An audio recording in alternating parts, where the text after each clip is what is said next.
The escape pod was silent. No wind, no life, just the sound of clicking metal and a low hum from a failing energy cell. The planet was dark and cold, covered in gray dust and sharp black stones. It had no name, no cities, no help. Inside the pod, a young alien girl named Lyra sat with her knees to her chest. Her skin, once a glowing blue, was now pale. Her lips were dry. Her fingers were shaking. She had been trapped here for 23 days. She was the only survivor. Her ship was attacked by pirates. The crew tried to fight back but lost. In the chaos, Lyra was pushed into the last escape pod by her sister. "Run," her sister had shouted, then the door closed. Then silence. The pod crash-landed here, now broken and weak, just like her. Lyra had been trained in science, not war. She knew how to fix a small machine, not survive on a dead world. Her food was gone. Water was almost finished. The oxygen purifier was making strange noises. She knew what that meant. Death was close, but she didn't give up. Every hour, she sent out an SOS signal, a weak call into the stars. "This is Escape Pod 9 to 4 Theta. I am injured. No supplies. Please help." She recorded the message in 20 languages.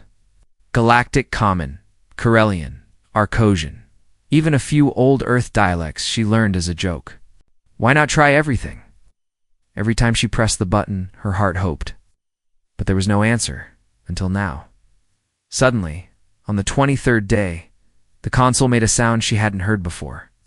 It buzzed, then blinked. Signal received. Lyra gasped. The screen showed strange letters. She didn't recognize them until the pod's translator kicked in. Signal response from unknown ship, human origin. Her blood ran cold. Human. No, that couldn't be right. Humans were not real. They were stories told to scare young aliens, creatures who lived on dangerous worlds, creatures that burned planets, creatures that ate anything, even other people. But the signal was real. Her hand hovered over the microphone. She was scared. What if the stories were true? What if the human hurt her? What if she looked around? The pod was shaken now, oxygen down to 12%. No food, no power for long. She had no choice. Lyra pressed the mic and spoke in a soft voice. I received your signal. I am still alive. Please, I need help. I don't care who you are. I'm afraid." She waited. No answer. She dropped her head into her hands and cried. Her body was weak. She hadn't slept in 2 days. Her eyes slowly closed. Then, sharp beeping. She looked up. Approach detected. Small ship incoming. Her heart raced. She sat up fast, too fast, and hit her head. But she didn't care. She crawled to the pod window and wiped the dust away. Through the dirty glass in the dark sky, a light moved. A ship was coming. She whispered, "Please, don't be a dream." Meanwhile, above the planet, in a small but tough-looking spaceship called the Junk Hawk, a man named Dane Carter leaned back in his chair. He was human tall, rough, tired-looking. His ship was old, full of wires, tools, and pieces of junk. He was a salvager, not a hero. But when his old radio beeped with a strange signal, he listened. He always listened. The voice he heard was soft, scared, female. He didn't understand the language, but he understood the feeling. "Poor soul," he muttered. He checked the location. A dead planet, no value, no resources, but still, someone was calling for help. He changed course. Back in the pod, Lyra heard a sound above, a strong humming noise. Dust shook off the roof. Something heavy landed nearby. She tried to crawl to the door but fell. Her legs wouldn't move. She cried again, not from fear this time, but from pain and hope mixing together. Then a shadow covered the window. A shape leaned close. She couldn't see clearly. The pod door made a loud noise. Hiss. It opened. Cold air rushed in. Lyra looked up. A large figure stood there in armor and a helmet. The glowing visor lit up. She gasped, whispering, "You're human." The figure stepped closer, slowly. Then he removed his helmet. A man's face, bearded, weathered, calm eyes. He spoke in a deep voice, simple and slow. Easy now, I'm here to help. Lyra fainted. But for the first time in many days, she felt safe. Dane Carter didn't expect to find a girl. He expected wreckage, maybe some scrap he could sell, a half-burned pod, maybe a body. But when he opened that pod and saw her thin, shaking, blue-skinned and barely breathing, something inside him twisted. Not in pity, but in recognition. She looked how he had felt. Once, years ago, Dane had been a soldier. He followed orders, fought wars, lost friends. But after Earth's final war ended, he walked away. No medals, no family left. Just his rusting ship, the junk hawk, and the stars. He didn't rescue people. It wasn't his job anymore. So why the hell was he carrying an alien girl through? Dust storms with her blood soaking into his jacket. Inside his ship, the medical bay was barely functional. A broken scanner. A worn-out autodock. But it was better than the death pod she came from. He laid her gently on the table. She mumbled in her sleep. He couldn't understand the words, but her fear was clear. She flinched when the scanner beeped. She trembled when he wiped the grime from her face. And when she finally woke up, eyes wide and full of confusion, she did. Something that punched Dane right in the gut. She apologized for being alive. "I didn't mean to take space," she whispered, voice like paper. Dane blinked. "You think I'm mad you survived?" She nodded, then looked away. That was the moment Dane realized this girl hadn't just been stranded. She had been abandoned. He brought her warm broth. She sniffed it like it might attack her. Then, very slowly, she drank. "Name?" he asked, tapping his chest. "I'm Dane Carter, human," she pointed to herself. Lyra, her voice was weak, like she hadn't spoken to someone in weeks. He nodded. "You speak common? Good?" She flinched again at the word human. He sighed. Yeah. Scary monster stories, right? We eat rocks, breathe fire, punch moons." Lyra blinked, surprised. "How do you know?" Dane laughed. "Heard it all. Before? You're not the first to believe that crap." She looked down. "They told us humans were dangerous. That if we ever met one, we should run." Dane leaned back in his chair. "Guess you're out of luck then. Not much running with broken legs." Her cheeks darkened in shame. He shook his head. "Hey, not your fault. You did good staying alive. Better than most." Lyra stared at him. For a moment, "Why did you come?" He didn't answer right away. Why had he come?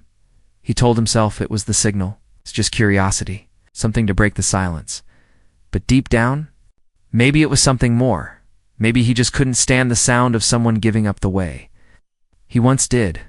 "I guess I was bored," he muttered. She didn't believe that, and he knew it. Over the next few hours, Dane fixed her drip feed, adjusted the med bed, and set a path back to known space. He even played some soft earth music, old jazz that filled the quiet air. Lyra listened, confused. "It's strange, but nice." "That's called a saxophone," he said. She smiled faintly.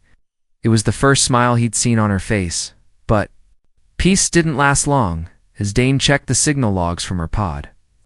Something odd appeared on the screen. Secondary ping detected. Trace signature, Zolani warship. He froze. "Lyra, who were you running from?" She swallowed hard. "My people." He turned slowly. "What do you mean?" She looked at him with teary eyes. "I wasn't supposed to survive. No secrets. Things they want buried. When my ship was attacked, they left me to die on purpose." Dane's face darkened. "You're saying they'll come back? Not to rescue you, but to finish the job?" She nodded. Silence filled the room. Dane's fingers slowly hovered over the comm panel. He could leave, drop her off on the next outpost. Walk away like he always did. But then she whispered, almost begging, "Please, don't let them find me. Don't let them take me back." And that was it. That thing inside him, the part that used to care, woke up again. Dane Carter, ex-soldier, scrap collector, and man with no orders. Looked at the scared girl. then turned off the beacon. "You're under my protection now." The first thing Lyra noticed when she woke up again wasn't pain. It was warmth. Real. Warmth, not the dying heat of a cracked escape pod, not the artificial breath of a failing vent, but something alive. Something human. She opened her eyes and found herself wrapped in a soft blanket, lying on a strange surface that hummed quietly beneath her back. She wasn't in the pod anymore. No metal walls caving in.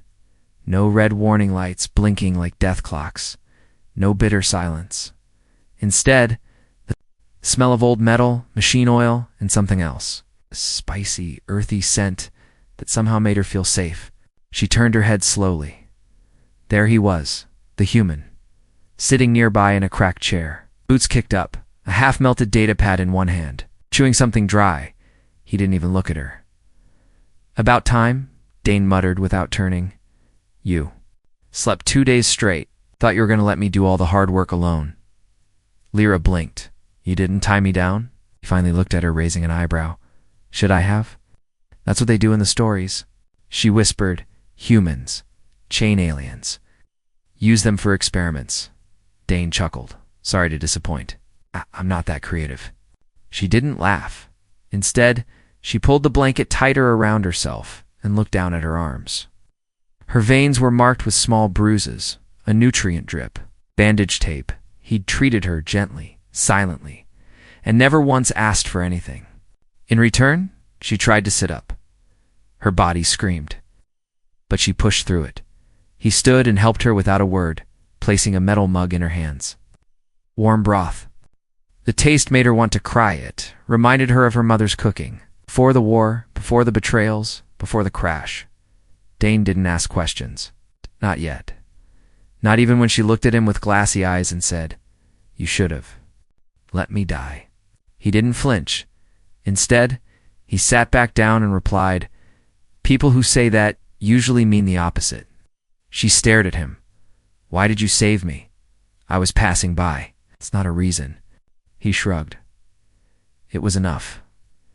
Hours passed. She rested. He worked. He repaired the scanner, cleaned the wounds on her back, even fixed her translation chip, which had cracked in the crash. Didn't ask about the war, or her people, or what she was doing alone on that cursed planet. But Lyra couldn't take the silence anymore, so she broke it. My pod was supposed to break fully, not crash, detonate. He stopped moving. "What?" "The emergency failsafe should have triggered full overload, no trace left. That's how they're designed." He turned slowly, face hard. "But it didn't." She shook her head. "No, it didn't. They wanted you dead." She nodded. He let out a long breath. "Your own people." "I knew something I shouldn't," she whispered. "I saw something I wasn't supposed to. I didn't mean to, but I did." "What did you see?" She hesitated, then looked him dead in the eyes. "They faked the attack. Was on a medical transport ship carrying civilians. We were told we'd be safe. Then we were attacked by pirates, or so we thought. But before the alarms went off, I saw a coded transmission. It wasn't from the pirates. It was from command." Dane's eyes narrowed. "A false flag op?" Lyra nodded. "They wanted to get rid of the witnesses." He rubbed his chin. "And you survived. I wasn't meant to." Dane stood up and paced slowly. This was bigger than just a rescue. He'd just taken in a live secret, one her people would kill to bury. "You know they'll come for you, right?" She nodded. "They always clean up." He paused, then said something that made her shiver. "Then we don't let them find you." She looked up. "You'd really protect me." "I already did, but why?" He thought about it. He could say, she reminded him of someone. He could say he wanted revenge against all the corrupt governments that ruined soldiers like him. He could even say he just wanted a good fight. But the truth was simpler. "You were in a box," he said. "Scared, cold, dying, and no one came." He turned to her with a tired look in his eyes. "That used to be me." Lyra didn't speak again for a long time, but as she lay back, watching him pull tools from crates and reroute power lines like it was second nature, something inside her changed. The stories were wrong. Humans weren't monsters, at least not this one. This one was broken, but not cruel. And maybe, but just maybe, that meant she still had a chance to. Asterisk. Lyra had never seen a man fix a meal while humming softly, especially not a human, in her memories. Humans were always shouting in battle footage, tearing through armored lines, or roaring in old propaganda. Reals, monsters, brutes, beasts. But now, one stood at a tiny stove, stirring soup with a cracked spoon, softly humming a tune from Earth that didn't even have lyrics, just gentle notes floating through the recycled air. She sat across from him, wrapped in a clean blanket, bandages covering her arms and ribs, and the strange scent of antiseptic on her skin. He hadn't just patched her up, he gently wiped off her wounds layer by layer, like he was afraid she'd break. That scared her more than anything. Not because it hurt, but because it didn't back on her homeworld. Kindness came with conditions. The medics only helped if you were useful. The officers only smiled if cameras were rolling. Her instructors taught discipline, strength, loyalty to the crown, but not empathy. That was weakness. And now here she was, watching a man who had no orders, no badge, no reason, cooked her food with actual care. Dane Carter glanced back and caught her staring. "You keep looking at me like I've got horns," he said. "You don't," she replied softly. Good, was starting to worry. She hesitated, then asked, "Why are you so calm?" He snorted. "You want me to scream?" "No, just..." "Most humans are loud, violent." "Yeah, well, I used to be." He handed her the bowl. Steam rose from the surface-thick broth. Noodles, bits of protein cube. She held it like treasure. "I don't get it," she whispered. "You're risking everything for me." "Why?" Dane shrugged. "You needed help? That's enough." Lyra shook her head. "You don't understand. Where I'm from, help always has a price." He leaned forward. "Here's the price." She tensed. "You eat, you sleep, you heal. You get strong again." She blinked, confused. "That's it?" she asked. "That's it." Later that night, while Dane slept in the pilot chair with his boots still on, Lyra wandered the ship. She moved slowly, using the wall rails, feeling the vibration of the engines under her bare feet. The ship was old, full of rust, mismatched panels, patched wiring, but it was alive. It wasn't like the sterile halls of the military med ships or her people's floating palaces this place had sold. She found a room with an open door. Inside were shelves filled with old books, physical ones, paper and binding. On the wall was a photo to humans, smiling. A little boy standing between them, gap-toothed grin, proudly holding a toy spaceship. Lyra guessed the boy was Dane. He looked happy before the war. Before the loss, she touched the photo gently. Then her hand trembled, because she realized something painful. No one had ever held a picture of her with that same kind of love. The next morning, she woke to laughter.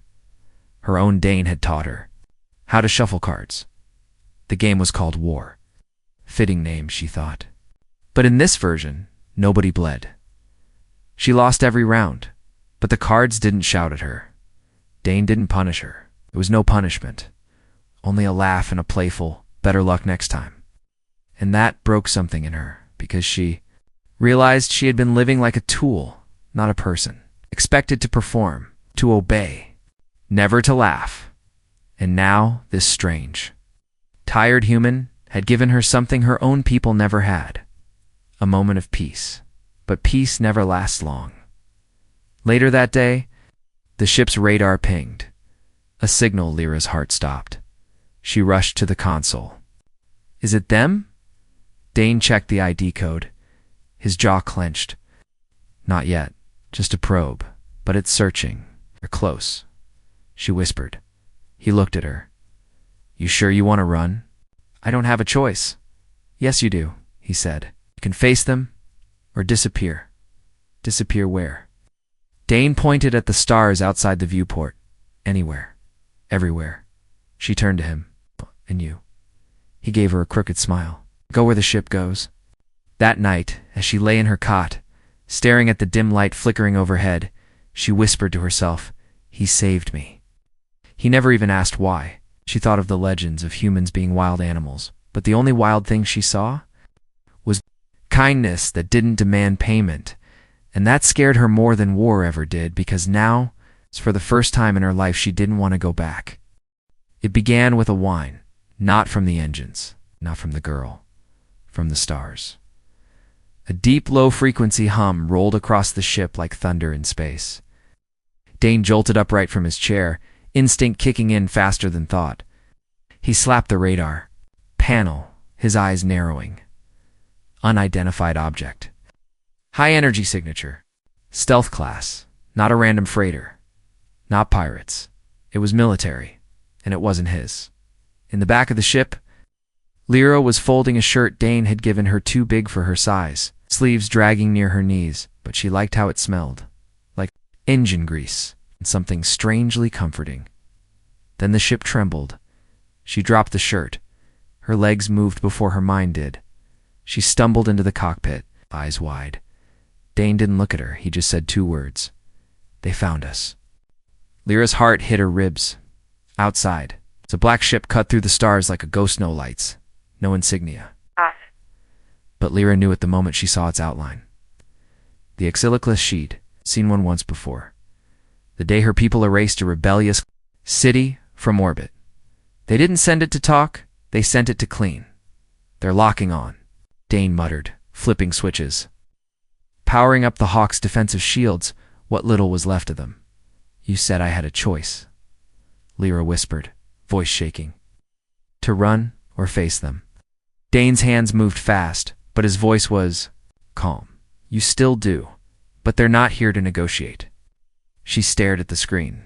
They'll destroy us. Maybe, but why? Why kill me just for knowing the truth? Dane looked at her, Lee looked. You think truth scares? People? Try a survivor. Can alarm blared missile lock. Dane yanked the controls and threw the Hawk into a spin. Lyra screamed as the ship rolled sideways, the stars turning into streaks outside. A missile whooshed past, detonating behind them with a flash that lit the cockpit red. Dane cursed. They're not playing games. He dived the ship toward a nearby asteroid field. Hang on, we're threading the needles. Lyra clung to the chair. This ship can't take that. She can if I fly her right. Inside the pursuing ship, a cold voice echoed through the command deck. Pod survivor identified. Signal match confirmed. Primary directive. Elimination. The officer raised an eyebrow. Out of the human. The AI responded. Collateral. Ek. In the Hawk, alarms screamed. Dane weaved the ship through spinning rocks, debris scratching their hull like nails on glass. Sparks rained down from above. Pipe burst, hissing steam, and still he didn't stop. Not even when the forward thruster flickered, not even when the control stick sparked. Lyra, he barked. Get to the back. Grab the emergency flare beacon. They want you. Let's give them something shiny to chase. Lyra ran. Her body screamed in pain, but her will pushed harder. She grabbed the flare, snapped the casing open, and tossed it into the small escape drone Dane had rigged weeks ago, in case. Ready? She yelled, launching decoy. Now, the drone shot out of the bay, broadcasting the same ID as Lyra's original pod. The enemy ship turned, weapons locking onto the signal. Dane seized the moment and punched the Hawk's hidden boosters. The old ship screamed like a beast being torn apart, but it worked. They disappeared into a radiation cloud left behind by an old mining war. The exiler didn't follow. Too risky. Too late silence. They floated for what felt like forever. No words, just 2 people breathing, 2 survivors. Covered in sweat, burns, and a silence so loud it crushed the soul. Finally, Lyra spoke.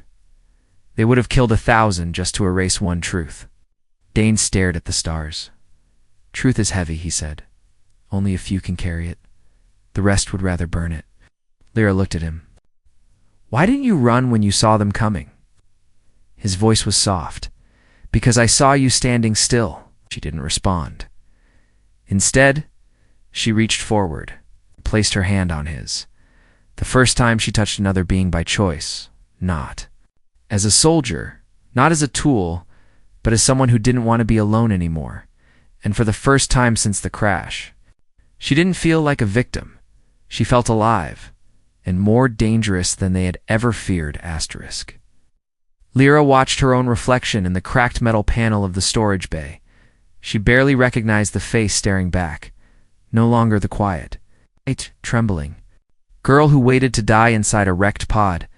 Her eyes were harder now, focused, not with hate, but with something more dangerous, purpose.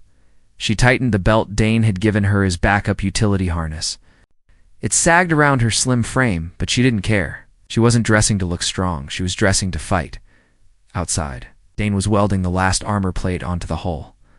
The Hawk looked like a patchwork monster, now burnt metal, scavenged panels from 3 decades of junkyards, and weapons that hadn't seen action since before Lyra was born, but it flew, and it protected. Just like Dane, she stepped out and joined him. He didn't look up from his work. "So, gonna tell me what you're thinking?" he asked. She stared into the stars. "You said I had a choice. I did. I've made it." He finally turned to her. "I'm not running anymore." Silence stretched between them, not awkward, not afraid, just full of something heavy, like the quiet before a storm. "You sure?" Dane asked. "They hunted me for the truth," she said. "So let them choke on it." He smiled, slow and proud. "Now that's a dangerous idea." Later in the cockpit, they sat side by side. Lyra had never flown a ship before, but Dane didn't care. He let her take the co-pilot seat. She fumbled with the controls. Accidentally fired a flare. Almost hit a button that would have dumped the fuel line. Dane just laughed. "Welcome to being human," he said. She blinked, messing up, trying, falling, getting up again. Lyra looked at her bandaged hands. "Was taught to win, not to fail." "Then they taught you wrong." That night, they ate together in silence. The broth was cold, the protein cubes were dry, but it was the best meal she'd ever had, because it wasn't just food, it was shared. No rationing, no status, no rank. Just 2 people sitting, breathing, surviving. Lyra finally asked the question she'd been too afraid to voice. "Why do you keep helping me?" Dane didn't answer right away. Instead, he pulled something from his pocket, a dog tag. Earth. Military. Worn. Scarred. He placed it on the table. "I had a squad once," he said. "Best people I ever knew. We went into a firestorm to save a group of civilians. High command said they weren't worth it." Lyra's breath caught. "What happened?" "I disobeyed." "Did they live?" "They did. Your squad." He looked away. Most didn't. Lyra touched the tag gently. "So this is for them?" He shook his head. "This is for me." She nodded slowly, then said something that shocked even her. "Then let me help you." Dane raised an eyebrow. "You sure?" "I'm not weak anymore. I never said you were." "No," she said firmly. "But I thought I was." Over the next days, taught her everything. How to shoot, how to hide signals, how to lie with a straight faced, how to think like a human soldier. She failed a dozen times, tripped over crates, burned. Her fingers on a plasma coil froze when aiming. A weapon, but Dane didn't shout, didn't punish, didn't judge. He just said, "Again." And she tried again one night. She sat alone with a notebook and old paper one Dane gave her, hand wrote something in her native script, letter dot to no one dot to herself, to the girl who once begged for death in the dark. They said humans were monsters. They were right, but not in the way they meant. They're monsters because they don't give up, because they stand up when others kneel, because they take broken things and fix them. I think I want to be a monster now. When Dane found the letter later, he didn't say anything. But that night, he upgraded her weapon without her asking. The next mission was coming, a bold one. Signal was sent to the heart of the enemy's sector. Not a distress call, but a warning. "She's not yours anymore. She never was. Come if you want. But understand this, she's human now." The message Dane and Lyra sent out didn't go quietly. It rippled through encrypted channels, old military frequencies, pirate relays, and forgotten satellites. Everyone heard it, Enemies, allies, ghosts. And when the Zalani High Command read it, they didn't just see a warning. They saw a problem that refused to die. 3 days later, ship arrived. Sleek, black, marked with royal crests. Not a hunter this time, a delegation. They came in silence. No weapons drawn. No threats made. Only one demand. Surrender the girl, and no harm will come to the human. Dane stood on the Hawk's ramp, arms crossed, weapons slung over his shoulder, chewing dried fruit like he was bored. Lyra stood beside him, fully armored, no longer shaking, no longer hiding. She met their eyes and spoke clearly in their own language. "I'm not yours." The officer blinked. "You were born Zalani. I was also left to die Zalani." He tried to speak again, but she raised her hand. "I survived," she said. "You didn't plan for that. You are an outcast, a traitor." She smiled. "No, I'm human now." The delegation returned in silence. They never came back. Sometimes silence speaks louder than war. Weeks passed, then months. The stars changed around them. So did Lyra. She started fixing engines, reading old human books, painting symbols on the ship's walls. Dane let her. He even let her rename the ship. The Hollow. "Phoenix, why that name?" he asked once. "Because she burned," Lyra said, "but didn't stay ashes. They never became rich, or famous, or safe, but they became something better, free. They helped refugee ships escape war zones, traded junk for medicine, delivered banned books to backwater colonies. Sometimes they fought, sometimes they ran, sometimes they lost, but they always came back because they had each other." One evening, drifting above a golden planet neither of them could pronounce, Lyra sat on the nose of the ship, watching the sun set through the atmosphere. Dane joined her, 2 steaming mugs in hand. They sipped in silence. "Do you ever miss your world?" he asked. She shook her head. "I miss who I thought I could be, but not the place." He looked at her. "You've become someone better than that," she smiled. "You taught me?" "No," he said. "Just reminded you." The stars blinked above them, cold, ancient, beautiful. Lyra turned toward Dane. "Do you think there are more like me out there? Abandoned?" "No, waiting to be found," he nodded. Double quotes. "Yeah, I do." She leaned back, eyes shining. "Then let's go find them." And so, under a sky full of forgotten suns, the hollow phoenix turned toward another unknown star system to souls who had nothing, and built something unbreakable. Not from blood, not from orders, not from fate, but from choice. The kind of choice that says, you are not what they made you, you're what you decide to be. That was the day the galaxy learned it wasn't just humanity that made humans dangerous. It was their ability to make others become human too, even someone like her, especially someone like her.